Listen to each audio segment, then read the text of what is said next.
Hey, Hal and Sarge, let me start off by saying I don't make money on YouTube. I've told you that before. I've also told you I don't sell products, so I'm not beholden to anyone. I'm not a YouTube whore. So I'm going to do something, and it's going to make some people mad. It's going to piss some people off. But it's time somebody spoke up and told it like it is. We don't have a gun issue. We don't really have a crime issue. What we have is a pigmentation situation. Now, before we go any further, you decide. If you want to stay and watch this, that's fine. If you want to go, that's fine. At the end of this video, if you want to unsubscribe from me, that's fine. Again, I don't make money on YouTube. That's not why I'm here. I'm here to enjoy a cigar, have a cup of coffee, and give my opinion. Now, since that warning was given, I'm free to speak. When Eric Kunta Adams was doing his campaign, he went on Hot 97, a predominantly black radio station. We've discussed this before. He talked about being beaten by the police as a 16-year-old kid. He talked about leaving the police academy in his uniform to go protest against the police. He gave a list of black people who were killed, reportedly by police, unjustifiably, and how he protested in those protests, how he was on the street protesting the police. He talked about the system breaks young black men, it tears them down. Now, you can find this interview. It's Hot 97. The title is something about discussing stop and frisk. And then he talks about, for 60 years, just like Kunta Kinte, they tried to beat him until he said Toby, but he wouldn't. Well, now he's the mayor. And guess what, Mr. Mayor? Those young black men heard your words. They didn't just hear what you said. They heard what you said. And now they're running with it. They have a kindred spirit in office now. Someone who understands their self-perceived plight. The angst that they feel. The angst they're told they should feel. By politicians. By the media. By social media. Someone has a cousin who has a cousin who knew a guy who had a friend who had a sister who had a brother that married some guy who heard this, and it was negative towards the police, so it's automatically true. Just like the hostage situation at the mosque, or at the Jewish temple in Texas. Some woman come on like MSNBC, or one of them said, well, you know, hopefully it's not white supremacy. Seriously. And speaking of that, Mayor Adams, you said you hired your brother to protect you because of white supremacy. That you were going to cut down on these attacks in Chinatown. When a black man pushes an Asian woman in front of a train, but he's mentally ill. Another black man shoots a Hispanic girl in a fast food restaurant. He had mental issues.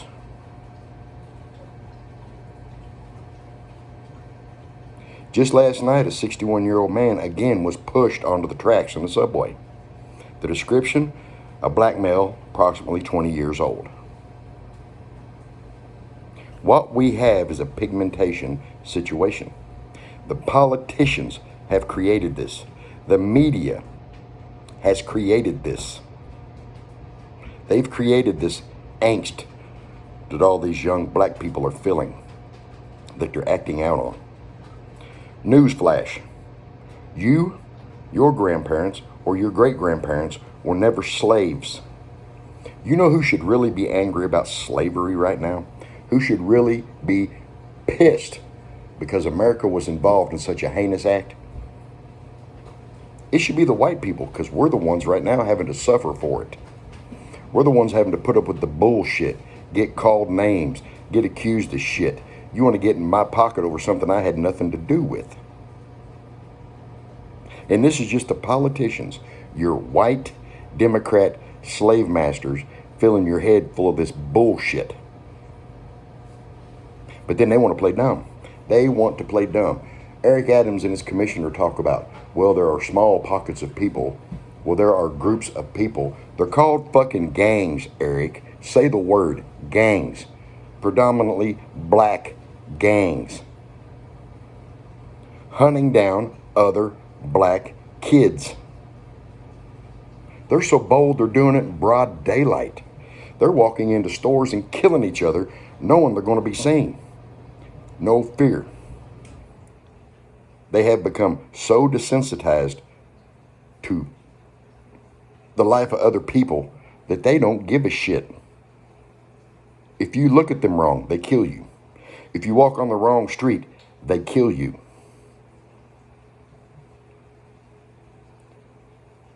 The politicians and the mainstream media have created this monster. And now they want to pretend like they don't know what's going on. It's amazing how they want to play stupid when they know that they race baited this. They dropped these crumbs and these super predators followed it right in. Joe Biden, Kamala Harris, Nancy Pelosi, Rachel Maddow, Joe Scarborough, Don Lemon, Eric Adams. You're the group of people, a part of a group of people who have caused this pigmentation situation.